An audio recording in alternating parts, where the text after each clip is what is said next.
Welcome, guys. Welcome back to the T.O.D. project. Today, it is episode 23 on this amazing Saturday afternoon. We got a special guest today, Marselis and I. So I guess, let's just jump into it. Brandon. Why did I say Brandon? Brennan B Money. How you doing, my man? Nice to have you on the podcast. I'm doing good. Feeling blessed and highly favored. And, that's not the first time in my life somebody's called me Brandon. So it's completely okay, man. It's completely okay. Yeah, but I was thinking Brennan the whole time and Brandon came out of my mouth. So Jesus Christ.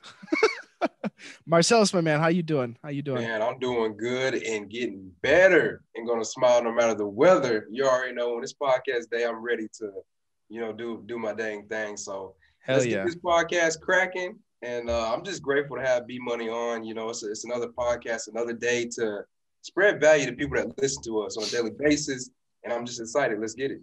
Mm-hmm. Just want to say some things before we kind of get into everything. Guys, down below, find B Money's Instagram link. I know I'm gonna have his Instagram link, but I guess after the call, if Brennan has any other links that he wants me to include, I'll include those. They'll be down there. But make sure you connect with this man. Look on his Instagram. You'll see pretty much everything that we're probably gonna be talking about. He's an amazing person to connect with. Always ask questions too. But anyways, Brennan, I want to bring up right away your insane journey that you're going through right now with fitness and everything. I know I've reached out to you, told you that you've been an inspiration to me with everything that I've kind of embarked on as well. And kind of really putting my nose down and getting in the dirt and really, staying dedicated to everything. But looking at your progress images and everything, it's insane. It is really insane how far you've come and how far you've pushed yourself. So I guess give some insight on that whole process. What kind of, I guess, made it come to fruition, made you really want to do this? Okay. Well, first and foremost, Jared, Marselis, I do have to extend my gratitude and say thank you. Thank you for having me on this podcast, because it's just a good opportunity to get in here, like you said, provide value, just, have a casual, nice, motivating conversation on a Saturday. So thank you for this opportunity. And I'm ready to really, rock and roll. But to get that question right and rolling, I mean, I've been on my own weight loss journey, my own fitness journey since I was 18, since I stepped foot on Marquette's campus at a 6'2", 315, 20-pound freshman. And I was a big boy. And, I heard rumors about this freshman 15. And I was like, I don't want anything like that to happen. Well, after freshman year, I put on like 20, 35 pounds just from, drinking, doing the college life, going out, not studying, all that. And I was like, I got to get in the gym. I wasn't going to class. I was very depressed and it was hard for me to get this train moving, let's say. But over these 6 years, I've just been kind of doing trial and error, going between like low carb, high carb, plant-based, anything you could think of, because I'm a very, very big user of trial and error. The things for the scientific method that we use to create a hypothesis, we can use for our own body as well. So I've done that over my 6 years, but this last year, I really, really dialed it in. And just what motivated me was just quarantine, because I put on some weight. I was about a biscuit away from 300 pounds again. I got down, and all of a sudden I was off of work 7 weeks. I was off from the gym 8 weeks, and I'm like, I step on the scale and I'm like, all right, B, we got to do something. So we really got to do something. So last summer, I actually started intermittent fasting. I was doing 20 hours a day, 4-hour eating window. And I did that from May till about December to get my initial weight loss off. So after that, and an initial weight loss phase, everybody knows that you're not going to be dense with muscle. You sacrifice some muscle to lose some fat. But I was like, I don't like the way I'm looking. I look like a pencil. And I don't want to look like that. So I reverse dieted a little bit, bulked the cows back up. And now from December till now, you're seeing the juiced up version of me after shredding down some of the body fat, shredding down all that. And now I'm getting ready to go into summer with another cut that I've been doing this past month, where I've already lost about 3 to 5 pounds, and it's mainly body fat, and I'm retaining my muscle. So it's been a hell of a journey, a hell of a transition. I will say this, reading and just applying what works for your body, because everybody's body's different.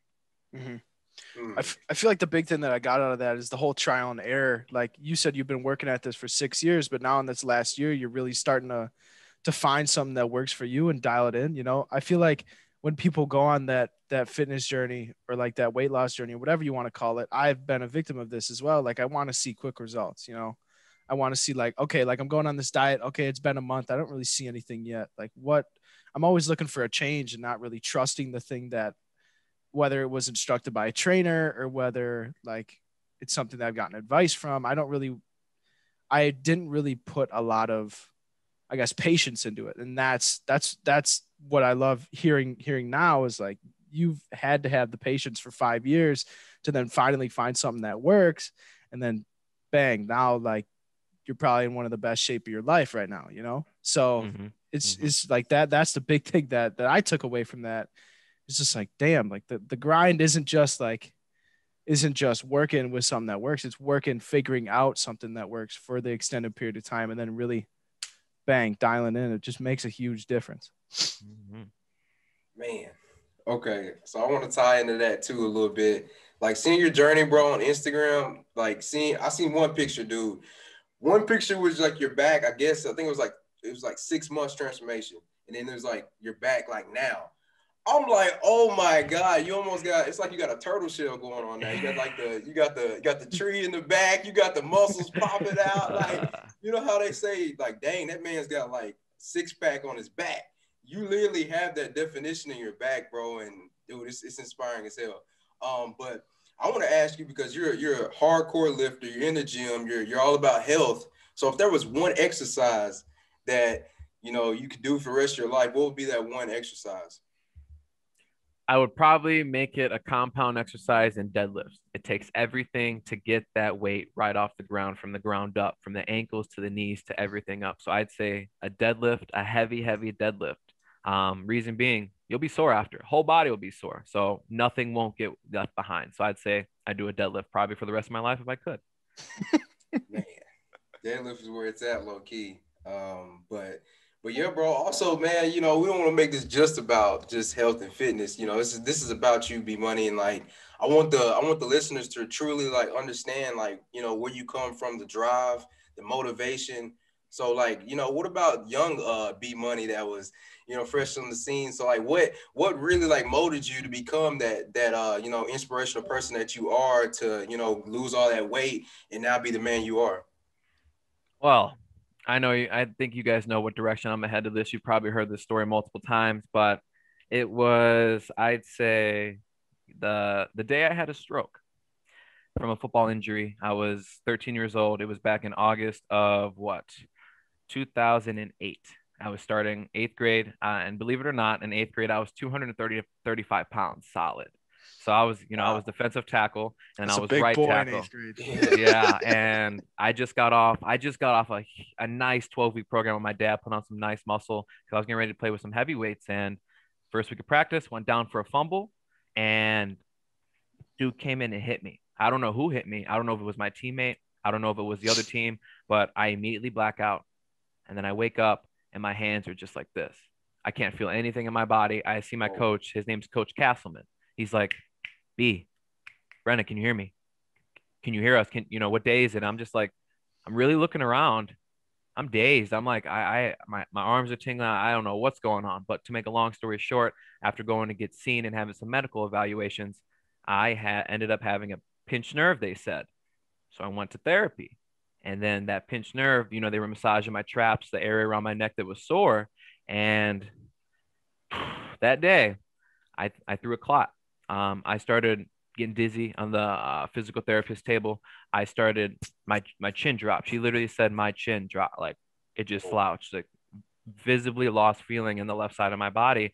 And we couldn't figure out why. So I got rushed home, rushed to the hospital, and come to find out I was having a stroke. And then for 3 days, I was paralyzed. I couldn't walk. I couldn't go to the bathroom. I couldn't change myself. I couldn't do anything. But there was two people that were in there in that hospital room with me. It was my mom and then my dad. My dad obviously still had to go to work and put food on the table to cover the medical bills. But my mama, she took off of work those 3 days and did not leave my side. She slept in the cot next to me that was about 6 inches. No pillow, no nothing. She curled up and did not leave my side as I laid there paralyzed. So those 3 days, I could hear her sobbing at night, crying like, what's going on? I'm getting all these tests, everything done, blood work, and they cannot figure out why I threw this clot at 13. So after about 3 days and just hearing my mom have a consistent inspiration that this is not, what her baby's life's meant to be. Mm-hmm. Can't be cut this short at 13. He's still got a lot of living and a lot of life to experience. So through those 3 days, I was really hearing her.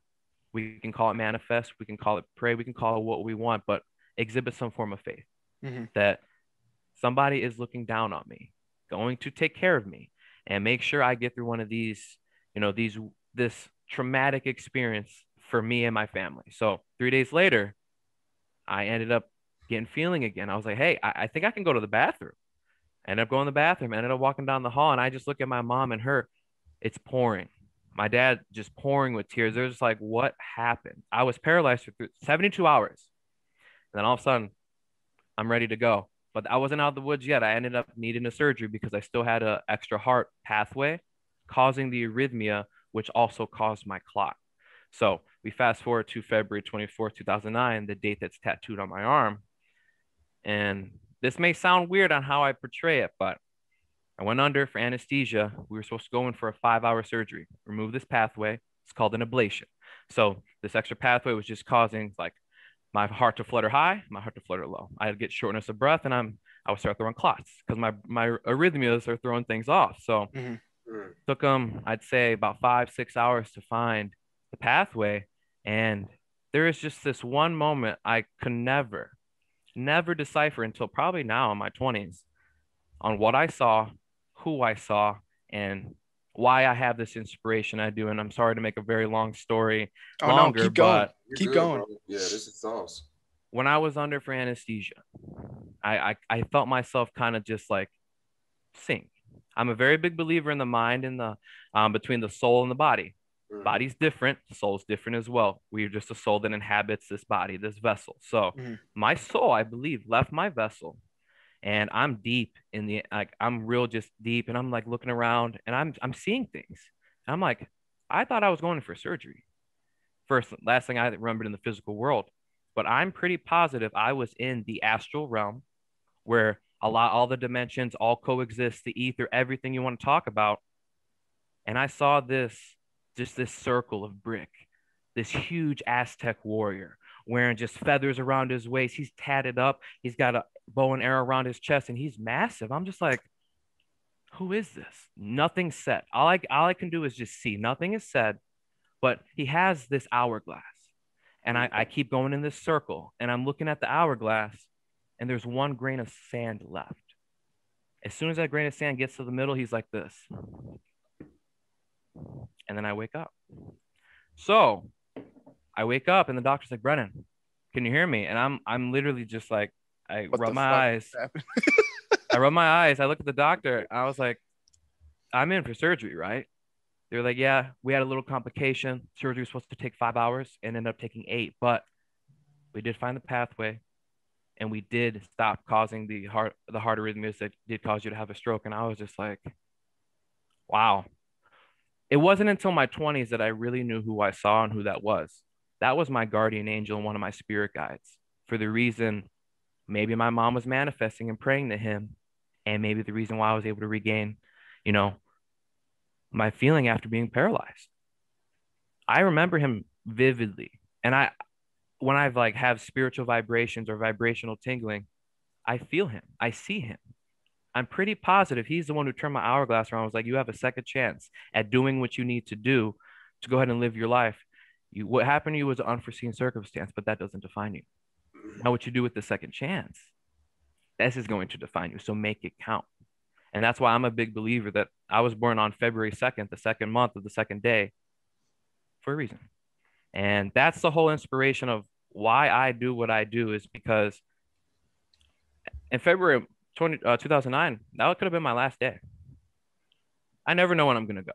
We never know when our soul contract's going to expire. We never know. So I'm going to go out, live my life like, the star of the movie I'm in. That's why I journal so much. My journal is my script. It's my reality of everything that I've ever been through. It's a movie that I'm currently writing. So that inspiration just really boils down to never taking life for granted. I get very choked up sometimes talking about it, but it's something that I now model with my life. Yes, I beat death. Yes, I've had a second chance, and it's something I want to share with people. And that's probably the energy you guys get off from me all the time. Is just you got to live. You got to, you can, you will, you must. You can get through anything you possibly can, no matter how detrimental. So that's where the influence comes from. Oh my gosh! If you need some inspiration, please go back, listen to this more than once if you have to. Oh my God, I'm inspired right now, for real. That's like I've never heard the whole story. I heard like the initial like having a stroke and then the recovery stuff, but I never heard that, my man. That's it. That is the story. That's it. That's awesome, man. Like I've heard like plenty of like we've all heard plenty of like astral experiences, right? But like I don't like just every single time I hear one, like I'm on the fence about that stuff. Like I personally haven't experienced anything. I mean, you guys both know Hunter McManus. He's given a lot of information to me about that stuff. And now, I mean, hearing it again from a person that like from you, Brennan, that has supplied a lot of information and value to me. I mean, it's hearing it again and again is almost like, damn, like why do I still have a doubt in it? You know, it's like I'm very open-minded about it. It's, I don't know. Like a lot of people listening to this that have listened to that story may have the same response, but I've just never experienced. I guess I just have to read a little bit more. Like what, like how, so obviously it took you till what you said 2022 to realize what that actually was. I'm gonna be honest, I probably feel like 25, 26 currently now. So like to figure out what that actually was, did it take a lot of reading? Did it take a lot of research or? I would definitely say reading for sure, and especially not the traditional stuff you would get in textbooks, because we have 100%. nothing that teaches the metaphysical world. We have nothing that teaches it. So you just have to go, out and find it, and you do trial and error. And yeah, just reading, I stumbled upon something called a soul contract. Everybody coming to earth has a soul contract for a reason that needs to happen. And all the people that are coming into our lives all have the same one. And that's why we all commingle at one point, because we are all supposed to pick life lessons. So like it's a lot of reading, and I could talk about it for days. Ooh, what's a book that you recommend? I'm gonna take a note on that. I'm gonna be honest, it wasn't even a book. I just typed in on internet astral dimensional readings. Talk about 5D, talk about 6D, 7, 8, and 9. Oh shoot. Astral dimensional. Just astral dimensions, 5D astral realm, 6D astral realm, and you're gonna be surprised what comes up.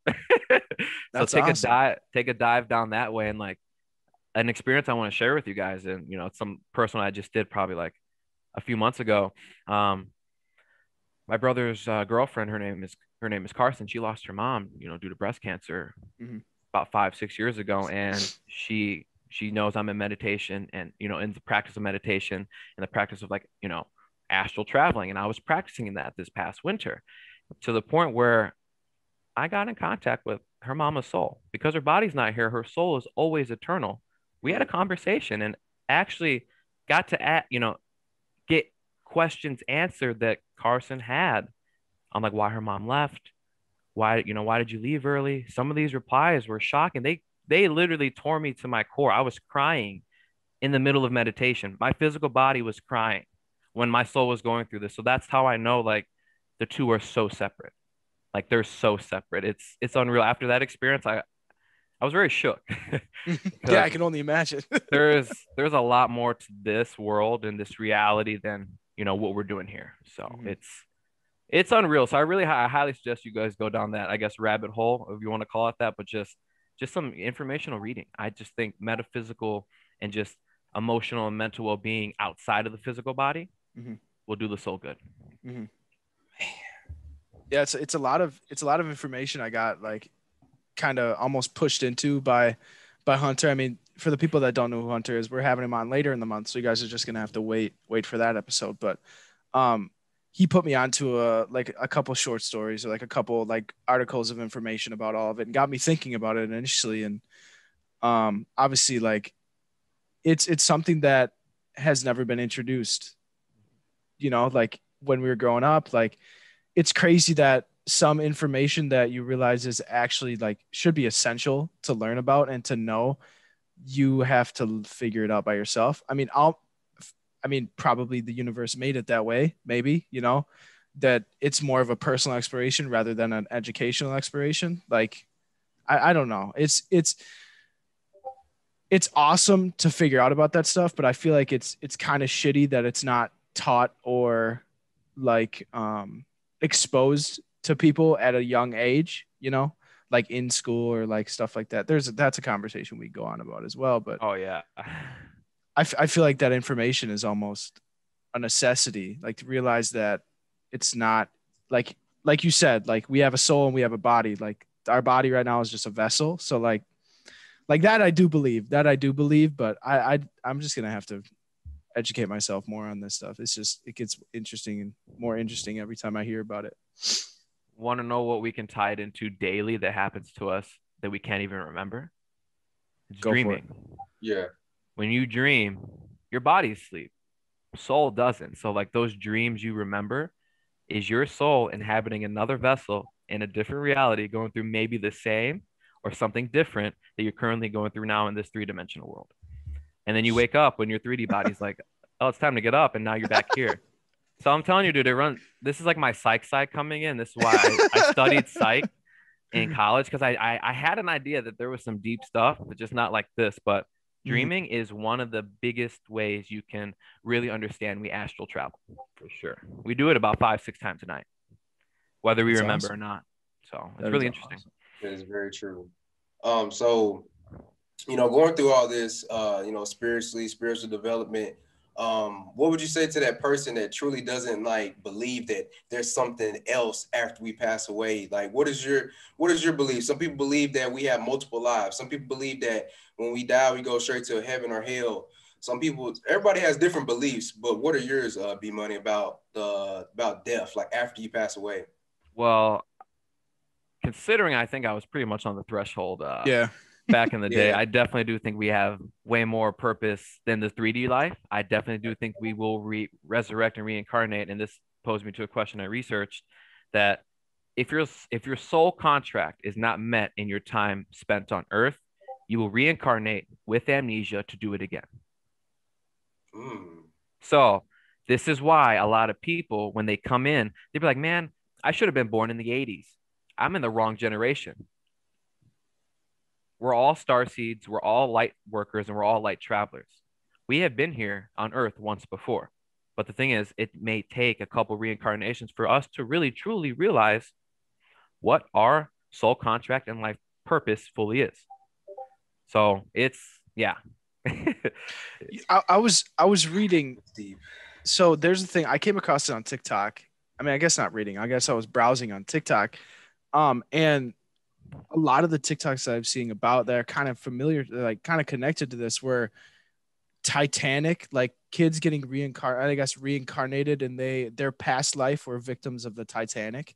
And like there's a handful of stories of like moms like walking in on their children, like shivering or like talking about like, oh, the ship's going down, and then they're like asking them legit questions about like certain scenarios that literally only people that lived through that would be able to know. And like taking them to the museum, they were like, they would their children would direct them through the ship and tell them where everything is. And like that shit is, it just fucks with you a little bit. Like that's crazy. I really do. And back to Marcelis' question, yeah, I really do, that we will resurrect somewhere, some way, some shape, a different planet, a different reality. Could be 4D next. But the thing is, what I really learned that scares me is you will only stay on Earth if you keep making the same mistakes in your physical life that you're not supposed to be making for your soul to advance, to go to 4D. You go to live on 4D, you have lessons and things you need to learn. You need to go to 5D, and then all the way up to obviously the 9th dimension, which is what we call, well, I know this may be weird for some people, what we call God. We are God. God is within us. We create our universe. That's why, like, when we meditate, what do we see? We see the astral realm, all the colors, all the shapes, everything moving a mile a minute, whatever you experience during meditation, because that's what I'm seeing. I'm traveling. I could just truly create what I want. And that's why manifestation is such a powerful practice. Because what did we always go, all last year? Don't live in your current situation. You manifest the reality you want to live in, because your thoughts will go ahead and translate into your reality. Mm-hmm. And, everything just really ties in. So I definitely do think, Marcellus, that I am a big believer in resurrection, that we will reincarnate. And I actually believe that I have probably be reincarnated once or twice, because I got some old taste, like old taste. And I'm like, it ain't new age. Like, it is not new age. So, and it really just makes you think. Like how old? Like, because I've been listening to classical music sometimes that, when I feel like I want that. to calm myself down, I'll throw on some Mozart or some Beethoven. It could be that. It could be stuff from the 60s, the 70s. I mean, yeah, 50s, look at your jacket. Look at your jacket right now. You don't see that. We gotta talk about that. Fly, boy. Yeah. So I guess this is like, the perks of working at a country club. Members don't like to have a lot of stuff in their locker, and whenever they want at the end of the season, they donate to our donation pile. So my donation pile is sometimes my shopping store, because I'm like, there's some expensive stuff in here that I'm like, I have to copy some of this. So I was cleaning yesterday, and I was looking at this jacket. It was just in the donation pile, and I'm like, try it on. It's a little retro look, and I know this jacket's from the 80s. I put it on, and I was like, I feel at home in this. I vibed it. My soul vibed it. I really feel like I should have been born in the 70s or 80s. One of the two. One of the two. But yeah, this jacket, you don't see stuff like this no more. But this is my personality. I'm very old. I have an old soul. I'm very classic. And just it's banging though, man. Yeah, it's bright. It's nice, dude. Yeah, I appreciate it, guys. I appreciate it. I was gonna ask you where you shop at, man. I didn't know if you shop at H&M, Gap, Polo. H&M don't got this. You know what I'm saying? I'm talking about like your other stuff, like the hats, your suits. Cause dude, you be dressing, bro. Honestly, like it's all bargains. Like, I'd be finding stuff at like JCPenney, Macy's. It could be Michael Strahan collection. It could be some, Ralph Lauren. It could be some just things that are obviously, I'm a bargain shopper. I'm not gonna sit here and cap and be like, yeah, I spent $1,000, $1,500 on some clothes. No, sir. You will never find me do that. What's the point? I'm buying the logo at that point rather than the material. So it does the same thing. So like JCPenney, Macy's, Kohl's, like anywhere online shopping, just like I like to mix and match my styles, like a little bit of like vintage, a little bit of some new age stuff. I'm really loving the tees. I got one on right now. It's got the rounded scoop bottom, long tee, rounded scoop with a short jacket. I like that. I like that look. So just mixing and matching with that. So it's just things like that. Okay, what about the crystal? Because like a lot of people don't really understand the whole crystal vibrations and everything. What specifically do you have on your neck right now? Like, what is the name of the diamond? This is azurite, and this goes well with Aquarius. That's my zodiac sign. So this really helps me finally tune my intuition, because usually when I have an intuition, especially as an Aquarian, I would say 80% right. But as soon as I start second guessing myself on something, that's when my thoughts come in my head. So this really helps guide me with my thinking, quick, decisive, and things like that. I also have on Tiger's Eye. This helps with abundance, wealth, prosperity, and, creation of what you want. I have amethyst, again, an Aquarian stone. And then I also have a little bit of some rose quartz, a little bit of self-love action. Just because I'm a male doesn't mean I still can't exhibit some self-love for myself, because I think sometimes males really need a lot more of that, because I think with men, we go out, we do our thing, we go provide for who we need to provide for. We're in the grind, we're in the trenches. But the thing is, when we want to come home and put the beast down and put the beast, away for the day and just exhale, you should show yourself a little self-love. Like, good job, man. Like, you really killed it this week. You really killed it in the gym. You're looking good, instead of just all that negative talk. Like, man, I put in 40 hours of some work this week and 20 hours of my part-time, made money, but I'm still shit. I'm still shit. For what? Like, why we do that? So like just showing some self-love. So these are the stones and crystals I've been rocking with consistently. And I got a few more that I keep in my pillow, help with some dream process, help with manifestation, but we'll keep that another day. Jeez. Yo, self-love is one hell of a drug, my man. Oh my gosh. Like, I remember, going back to high school, like I was such a negative person when I feel like I didn't get my shit done. Like I wasn't grateful at all. Like, but now, like, damn, I very, very, very seldomly talk negative to myself because I realize the power of that subconsciously. It just puts you down. You don't even realize it. Agreed. Like, I'm just always saying, damn, you're fucking looking goddamn fine today, my man. Even the power of that, looking at yourself in the mirror, like you start your morning off. Who cares what time it is? You're starting it off. You're confident as hell. Exactly. Hey, in and out the mirror, like, ooh, I date myself. What's good? Get like, shit, bro, you looking better today. Let's go. I think I don't know if it's from Terrell Owens or Chad Ochocinco, but I love me some me. So that's all I'm Hell saying. yeah. Just, I love me some me, and I think if as long as we can own up and say that, self-love is something like you said, it's a hell of a drug, and we all need to experience those feel-good endorphins. Mm-hmm. So. It just makes you go sometimes. It really does. Marcellus, did you have something? I think I cut you off. Man, honestly, I want to ask you, bro, where do you see yourself in the next, 3 to 5 years? Because like what you were saying, the manifestation, visualization, meditating, really, focusing on what you truly want in the future, because time is literally an illusion. Like you basically cracked that code for everybody that was on here about, like being able to astral project and everything like that. So where do you see yourself in 3 to 5 years? Well, that'll put me at what? 29, 30. By 30, Yeah. I'm retired. I already have a family. I'm done traveling. I'm done doing all the things I want to do before starting to have a family. And I want to plant my roots. I want to spend all the time, after those 3 to 5 years with my family. But right now, doing all this, it's the scut work, it's the trench work. It's just to get to that first 100K. Take that 100K, get it to 200, and then 200 to 4, double that. You get your first mill. So my 3 to 5 year plan is to make sure I'm retired, debt free for me and my fiance, for me and my family, everyone that I want to provide for in my inner circle. So that way we can abundantly live the life we deserve, because my family is expanding. My brother brought in a healthy son. I have a healthy nephew. He's the first generation of men, Wair men. He's carrying on our DNA and genes. So I feel a very big, like, inspiration and urgency to want to give back as soon as he's of age to really start being mentored by me. I look at being an uncle as a mentor of life. It's like a godfather. You want to be there to help him for the things that I never had, because my dad's adopted. I never met my biological uncle. I never really met my biological grandma.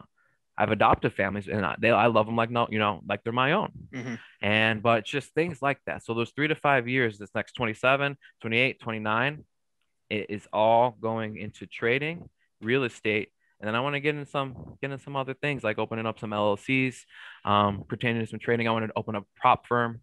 I want to have a signal business that I can do signals, and stuff like that. So like I really just want to expand and branch off my one skill that I've really put almost 3.5 years in right now, and that's just my trading, and that's where I see myself in the next 3 to 5 years for sure. Retired by 30. Sheesh. You're gonna be living a church lifestyle. Literally can do what you want whenever you want. I can see you right now, bro. Beautiful family, killing on the markets, maybe a yacht or two. I don't know if that's like your desires, but 3 or 4 maybe. Most traders get at least one, Maybe one of those jets with a logo on the side screaming "B money" just as you're flying through the air. Jet and a copter. So. Oh, okay. I see you got your vision board behind you, man. You got it all laid out for you. Always. I love like when people say retired by like but literally anything other than retired by 65. It's that, like, that type of. I'm very thankful and grateful that I was introduced to the people that I have been introduced to kind of shift my mind from work for 40 years to now, hey, let's actually work for 10, maybe probably less, and then actually live for 60 years, after that. Last year, actually, I'm still in school. I graduate in May, thankfully. Jesus. Hey. It feels like it's taken forever, but goddamn. Last year we took I took a class that's basically like setting up like resume and like how like resume, cover letter, that type of stuff. And we had to write about our goals. And I said, retire by 35 was one of my goals. And my professor wanted me to share like what my goals were. And I said that one. He goes, well, damn, you're going to have to get pretty lucky. And I just didn't even say anything. Like I just shook my head and just continued reading my other goals. And like granted, my professor's like he's probably like 62, 63 years old. So he's probably getting pretty close to where he can retire, but like it's a big generational thing, I think, as well, like that mindset. But being able to realize that I don't got to live till 60, like I don't got to work till I'm 65, 60 years old to be able to retire. I can literally, like, if I want to retire at 40, 35, in your case 30, like fucking I'm gonna do it. Like, what do I got to do now to get there? You know, it's that mindset that I think all three of us are really blessed to have. And like it's something that I never really thought about before I was introduced to like the people that I have been introduced to in the past year and a half, 2 years. So I don't know, I just kind of went off on a little tangent about that, but I think that mindset is really outdated, and it's just, I agree, especially when you get judged for it. I agree. Like everyone's like, yeah, you want to retire early, but like, can you really retire early? Like, yeah, motherfucker, Yes, I fucking yes, you can retire early. Like, yes, like, have the right amount of money. Yeah, like fuck you, I can retire early. Like, just gotta have a plan, execute that plan, work until the wheels fall off. Damn. I mean, I looked up some crystals since we were on crystals. I'm a Sagittarius. Oh snap, he's over here. Okay. Oh, okay. What we got? I looked up some crystals. I just clicked on an ad apparently. So for me personally, it's lepidolite, smoky quartz, and shungite. I think I completely butchered the first one. But I don't know how to pronounce that first one. Lepidolite, Lepidolite, brings balance and encourages stillness. Smoky quartz transforms negative energy into positive energy, and shungite reduces stress and promotes grounding.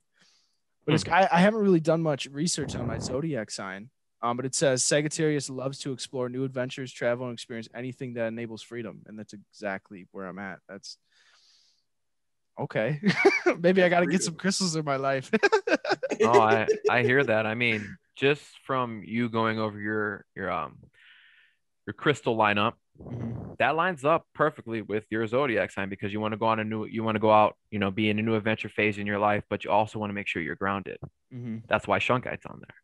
I have shungite all around my house because it blocks out negative energy, and it also is good for anything that emits radiation. So anything Bluetooth, anything electronic, I have it on my microwave, I have it by my phones on my nightstand, I have it by my TV, my Xbox, anything that emits radiation, because in my home of peace, I want to make sure all the energy is still. So shungite's a good one. So I mean, just from that right there, I could definitely think those will really aid and give you that boost. You're gonna feel a big difference. Because Mike had a big one. He's got like a big what ancient geometry or whatever the hell it's called. He's got a big one with a crystal in the middle. Yeah, and it looked really dope. I've never asked him about it, but like, and you got a sick crystal on your neck too. That looks really fucking nice. But like, yeah, I don't want to get it because it looks good. I want to get it because it's gonna benefit me. You got to do both. Benefits you and looks good. Exactly. Yeah, but I could toss it in my pocket if I don't really care about having it. Pocket stones are a good way to get that energy just charged through you daily. So if you prefer pocket stones, I mean, I do all this plus pocket stones. So I mean, pick your battle. Got triple the love. Damn. Marcellus, what are you? What's your zodiac sign? My zodiac sign's Taurus. So I'm looking right here on Google. It says that emerald is a Taurus crystal that helps the sun sign bring prosperity into your life and heals emotional wounds. It offers them a loving energy that helps them achieve harmony and express compassion and freedom. And it promotes loyalty and helps Taurus signs to achieve success. I need to get some emerald in my life. Wow. Around my neck. I need some in the bathroom, all in the house, so that way I can just feel prosperous and successful. Yeah, I need to get some crystals though. So I think I'm gonna look into this emerald crystal and wear it around my neck, man. Those are spot on, guys. Wow. It's crazy reading about that too. It says you're reliable, patient, and humble, but you're also known for being stubborn and hard-headed. Does that fit you, Marcellus? Yeah, it does. Yeah, and this is what I love about the crystals, and this is where I really tied in my hypothesis that soul and body and everything. It's so funny that when we read our crystal properties, it describes our zodiac signs or who we are, people, and it's a human body on this earth. You're like, that sounds like me. I need some of that. The reason being it's emotionally and spiritually vibed with you already because you've done that, you've known that. So like crystals is just another way to show that we have been here, because these are just made out of earth materials that you find, across rocks that you literally just polish off, and you're just like, yo, fuck, I got me some rose quartz. Just they are things from this earth. That's for a reason. It binds with our vibrational properties. So I think that right there just really shows you, like, just a simple search, you can find out a lot about who you are as far as the soul goes. You start implementing what makes your soul happy, and you're gonna be surprised where you take your body soon. Because we're driving. How I look at life now is just I am just a pilot in this suit. So like I feel like Terminator. Like I go through life like I'm Terminator. So it's just a fun way to, have a good look at life, because like I said, we could focus on the reality that the news wants to portray. We haven't even touched that topic. I don't even want to, because I don't want to waste my energy in there, because energy costs. I don't want that. I don't want to have that cost of energy to even think about that. We're gonna stay in this vibrational pattern right here, because this is nice. We're flowing. We're flowing right now. So it's been really fun. This is awesome. Jeez, why the fuck don't I message you more, my man? I gotta just get my thumbs going and message you. Y'all know how to find me. Y'all know, I'm just grinding, doing what I need to do, because I have a wedding I got to plan for next year. I have a honeymoon coming up. I have a fiance that I want to start planning a family for. So as soon as I hit 26 last month, I was like, I gotta go. 30 is around the corner. I don't know if I was just like, I don't know if I'm tweaking. I'm like, yo, 30 is about to be like, hello, you ready? Like I'm gonna be like, I gotta chill. You had these things set out when you hit me, so like you better, are you ready to do that? Like exactly. Hello, I'm on your door, my guy. I'm here, so I just wanna. It's like your Uber. It's your Uber out in front. So 30 comes close, man. Just 3 decades, can't believe it. A lot of life, but still a lot of life left. Oh yeah. I want to make sure a lot of that life is obviously abundant, prosperous, and everything they were manifesting. Well, Napoleon Hill says in Think and Grow Rich, literally most people don't reach their full potential until they get to 40 anyway. So a lot of people are ashamed of getting older and are scared, but man, like I wouldn't want to die young. I'd rather, I want to experience those ages, on up close to 100 and maybe, maybe a little bit past 100, like 105. I feel that. Like I feel like honestly, I want to live life until it gets to the point where I'm like, all right, I'm ready to go. Until that happens, I wanna have fun. I want to do as much as I can. But yeah, what about 40? Like, have you thought about where Beat Money is gonna be at 40? 40, man. I'm gonna be real. Get to 30. Gotta get to 30. I gotta get to 30. Because what? My kid's gonna be like in high school, college, maybe by 40. I don't know. So I don't even know what I'm gonna be thinking. If I were to put something on there, I would definitely say I'm not in the Midwest anymore. That's for sure. I want to be out the Midwest. I either want to move like down by Florida or more west, or even hell out the United States. Get the fuck out. Go somewhere else. Go live in Europe. Go do whatever. I just want to be able to live life more freely as I get older. I don't have any set manifestations other than that. I just want to make sure I'm living life freely, spending it with my fiance, my family that is continually to grow, because I think the true purpose of life is more than just finding your purpose. I don't know if you guys have seen the Disney movie Soul with Jamie Foxx. It's so good. Man, oh my God, it is. Watch it. It is so good. It's so good. And like his story really related a lot to me. When he got that second chance, I started crying because that's how I felt. And that second chance of him living through 22, that other soul that was lost and had no purpose and could never get to Earth and fulfill their badge, started finding love between the pizza crust they ate, just the memories that created, smelling the sewage from the pipe coming up, all the memories they just created, chasing, going to Jamie Foxx's mom, getting all dolled up like that. That's life. The memories that we take with us from this three-dimensional world onto the next, because we won't be hit with that amnesia phase. We'll be hit with, we finally figured out that we just need to be here and be present, regardless of what's going on, regardless of what they want us to believe. what we need to believe is we are forever souls. They will continue to live and continue to do what we do as long as we feel peace, love, and happiness. And that's what I think the purpose of life is. And that movie really kind of hit that home for me. I don't know if you thought the same too, Jared, but that really 100%. Yeah, like when he like it really, I feel like the movie really talked when he got the second chance, and like what you were saying, like how he was putting meaning in the small things of life, and like figuring out that like, hey, like the small things matter, like my mom matters, like the memories that we've had matter, like all that stuff. It put it really into perspective, and it even had the viewer just sit back and recollect. I mean, like you said too, like I recollected on my own life and how it attributes to that, and what I've taken for granted, what I haven't taken for granted, and everything like that. Like that movie, people think Disney movies have like are just cartoons or whatever, but like that movie has one hell of a message. Like that, I've watched it twice, and it's like both times I haven't felt any different. Like it's an amazing response that I got from that movie. It's Marcellus, I highly recommend it. You need to watch that movie. Me too. I gotta watch it tonight. It is even though I do think it's weird to put Astral Realm, The Great Beyond, and Souls in a kid movie. I don't think it was meant for kids. That movie, I don't, because kids can't comprehend that. Right. If you really think of that in hindsight and logically, what are the kids gonna like? That he is a literal soul. He died, went to this great beyond, and they're literally just going to this light. Like it's obviously very symbolic, but kids aren't gonna know that. So I really do think that's supposed to speak to the adults. Mm-hmm. So it was a good one. Marcellus, I do. We highly recommend. Like make that a task. Write that shit down. Make that a task for tonight, my guy. Yeah, tonight. Yeah. I can see the cartoon character in my mind right now because I've seen the trailer. I know what you guys are talking about, but I haven't sat down and watched the whole movie. So I'm gonna get my popcorn ready.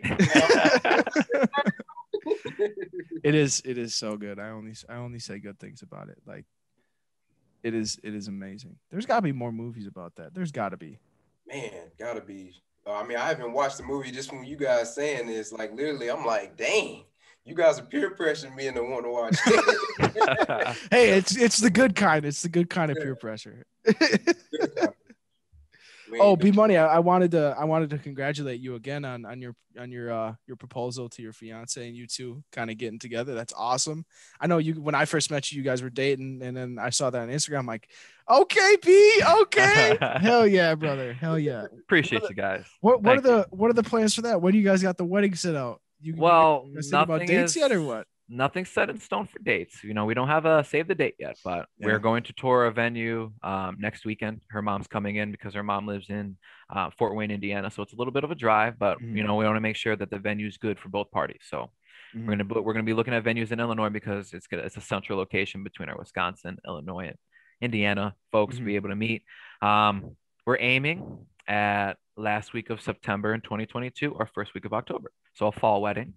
I don't like me summer weddings. I'm a very big guy, and I don't want to sweat in my tux. I don't want to sweat. 100%. I'm trying to, by next year, I want to be in that tight Euro fit style, showing off the cuts and the arms. Just like I want to be like that, but I want to be nice and cool. So we're gonna do a fall wedding. We went over our potential guest list, and like it's a lot. It's like 220 people. So like it's gonna be we have big family. It's a big wedding, and every day that goes, I'm very excited to really tie the knot because honestly, like, I've never really talked about my relationship publicly like that because I'm just very reserved and very private in that regard. But like, she's invested in me since I was 18 years old. She was 16 when I met her. High school, went through college. She saw me graduate. She saw me graduate high school, saw me graduate college, proposed, next thing's to tie the knot and have kids. She's my forever girl. She's seen me when I had a dream and a vision. That's all I had. She invested in me when I had a dream and a vision, and that was good enough for her. And I was like, you know what? I have my person. And she's been there when I've had no money. She's been there when I'm making money. She's been there when I still had no money.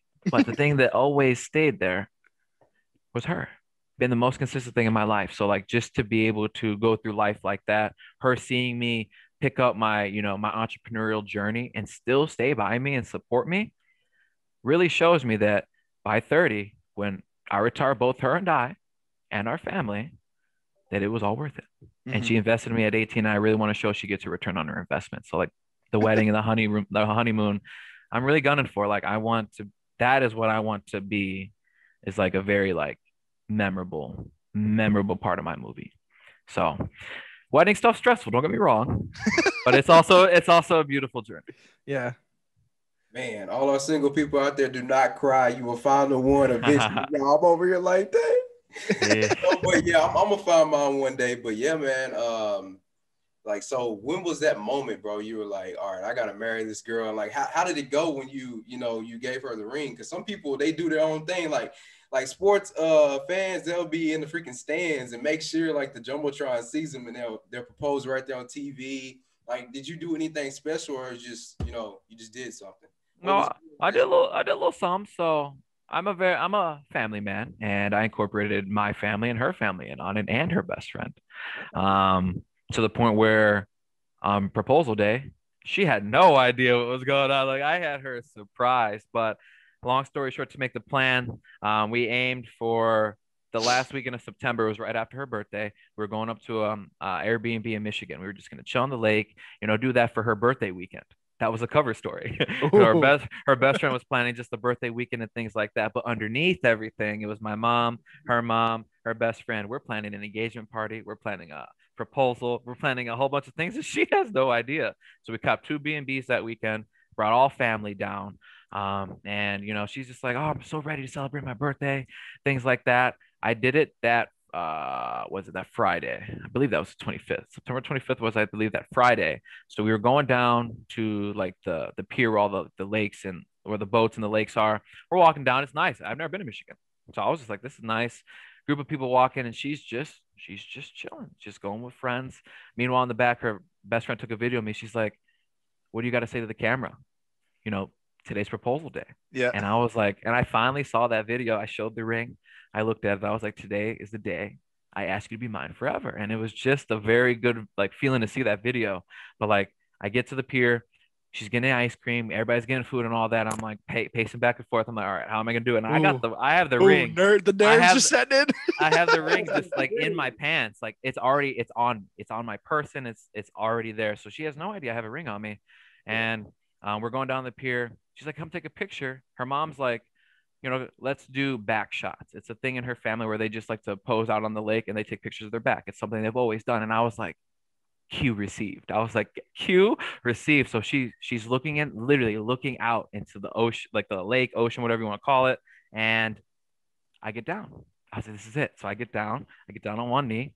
I open it and she turns around and she's just like, oh my God. And I was like, yeah. So I give my spiel and I put the ring on and she was just stunned, like absolutely stunned. She said she had an idea, but she's saying that after the fact. Yeah, no, I was like, yeah, no okay. So I thought you were gonna do it tomorrow, and I was like, no, we're doing it tonight. So that night we had the engagement party, and then Saturday we had the birthday party. So that weekend was very good. We had family, we had our friends, best friends, everything. So it was a good weekend, man. I definitely look back at my pictures a lot to relive that, but I'm very excited for the wedding. Congratulations again, my man. That's awesome. That's so awesome. Insanely happy for you guys. Insanely. Appreciate it. It'll be 8 years, October 27th. So this will be our last 8 years dating. And then we'll have a new date next year because of our wedding. So 8 years together.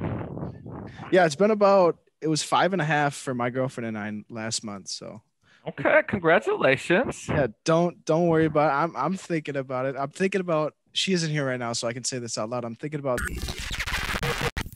I saw that on your New Year's resolution list. I think you had. I was like, I know he's doing something later this year. Oh shit! I gotta cut this out. I can't. Oh shit!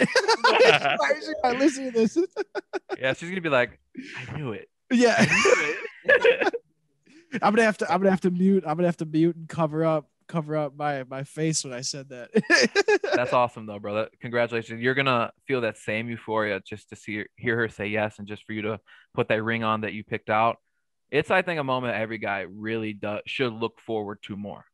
Because I never really did, because my parents divorced and I had a bad taste of like marriage in my mouth when I was a kid, especially seeing them fight. But just having my own person, somebody I can come home to every day, share my baggage, share my life with, just It's worth it. So 100%. I'm excited for you. Thank you. I appreciate it. Yeah, I mean, we've been going for about an hour. We usually keep it about an hour so we don't stretch into people's schedules. So I mean, honestly, thank you for coming on. I really appreciate it. Yeah, I know Marcellus thinks the same way. It was awesome reconnecting. It was awesome. Yeah. Awesome having you on here, talking to you again. It's always good to pick your brain. Marcellus, you got anything to say? Man, honestly, everybody follow this man on IG. Watch this again if you want to get some inspiration. This man right here is an inspirational person. You know, he basically defeated death, beat death's ass, came back to life. But yeah, I'm grateful for you, bro. I'm glad that you came onto our podcast. I'm ready for part 2. Yeah, honestly, we should be ready for part 2. But yeah, man, I mean, again, I appreciate you coming on. But yeah, guys, this has been episode 23 of the T.O.D. Project. Go down below, click this man's links, follow him. And yeah, I mean, we'll see you guys next week. This has been awesome. Take it easy, guys.